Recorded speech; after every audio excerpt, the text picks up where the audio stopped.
just doing a bit of washing up, and I've got a little bit of a system where when something's finished, I empty it and then I rinse it with a little bit of water so that it's cleanish. So then when I come back to it later, all it needs is like a soapy wipe down. Olivia likes to just fucking blast everything in the sink, no matter what it is. Pasta, there's a load of chicken down there.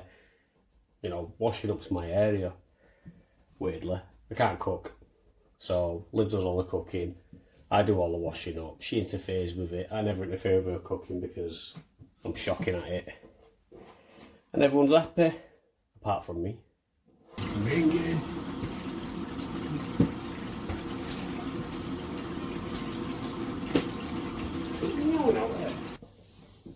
So I've been off sick now for about a month from work with the flu, as you've probably already seen. I got ill on Boxing Day and my sick note runs out on the 31st of January. And work have been absolutely amazing about it. I can't really fault work, I'm the boss.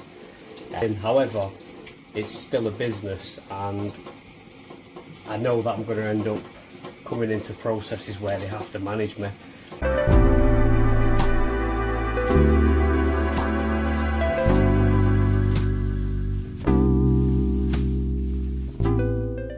So it's getting me thinking, at the grand old age of 32, am I fit for work anymore? I mean, physically, I feel fit enough to be working. Well, I will do by Monday. Just cover the old sick note there. Physically, I feel like I can still work, but I'm picking up bugs and illnesses like crazy. And admittedly, my time off work is getting, in my own head anyway, it's becoming a problem. Manages sickness different. They've got a different long-term sickness policy, which I'm under obviously. But it's kind of, in my head there's a balance of, I now feel like I'm going to start taking the piss. Not on purpose, but they employ me to do work. They don't employ me to have cystic fibrosis and make amazing YouTube videos, do they? So I've got a feeling, not now, it's going to come to a head eventually, and it's making me a bit anxious. It's one of them where working, no doubt about it, it makes me more ill and more susceptible to viruses and bugs. But at the same time, it also gives me a normal life and allows me to have the money that I want, do what I want, and not have to rely and fight for the PIP thing. So it takes a lot of stress off me like that. So the worry is, if I stop working, which I'm not going to at the moment, but I'm just sort of now starting to think of when it comes to that point. If I get sacked from my job, so if tomorrow, listen, you've had too much time off, and I'll say, do you know what, fair enough, you've supported me, you've had to go through this process, game over. If I go to that pit and I say, oh, look at me, you know, I'm all right and everything, but I can't be employed anymore because my employer said I'm not fit to work for him, they'll go, shut up. The last time I went for a pit, they told me that I was muscular, I looked well nourished, I answered to my own name, and I made eye contact during the interview. That's all they put, and they gave me a 0 out of 10. I didn't realise in order to have CF, you had to have googly fucking eyes, and you had to be looking at the floor all the time, and you had to be 2 stone 7. You know what I mean? If that was a requirement for CF, I would have, you know, made some effort to lose a load of weight and knock my eyes out of place for the interview. So it's bollocks, really.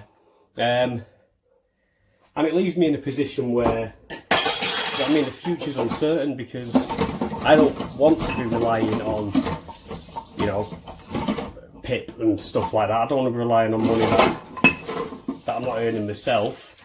But neither does anyone, but sometimes you haven't got the choice.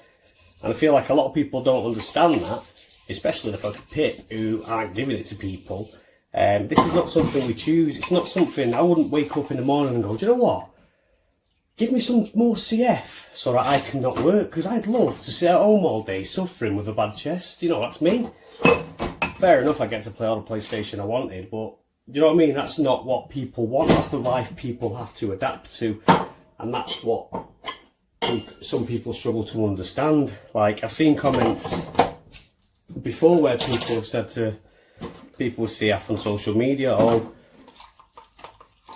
I see you getting that for free, I see you getting that for free. Do you think that person would actually fucking want that for free? Do you know what I mean? Do you not think that that person would want to be out there working, earning their own way, but physically can't? And when you physically can't do it, you deserve support. And this is the thing about me quitting work. I wouldn't necessarily quit until I had to. It'd come down to the wire where I'd have to be half dead. Sorry if that sounds disrespectful, but I'd have to be personally, you know, really, really struggling. Which at the moment I don't fall into that category. It's just basically shits you up, doesn't it? Because you do your best, you work that hard, your future's uncertain. You know what I mean? The retirement age is what, like 67? And the age for someone with cystic fibrosis is 40. You know what I mean? Do the maths. It ain't gonna happen, is it? You know what I mean? I'm not gonna be sat there old and grey. I'm not gonna be sat there old and bald.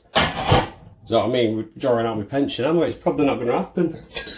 But then you can't think like that, can you? Because you can't have the negativity. So, cystic fibrosis and work, you're kind of snookered. You're damned if you do, you're damned if you don't. If you work, it makes you more ill. If you don't work, then you struggle to get the support you need and live the life that you want to live. So we're shafted either way. So what do? You carry on being the boss that you are. You adapt, you adjust, and you overcome. You just keep on keeping on. You just keep on keeping on.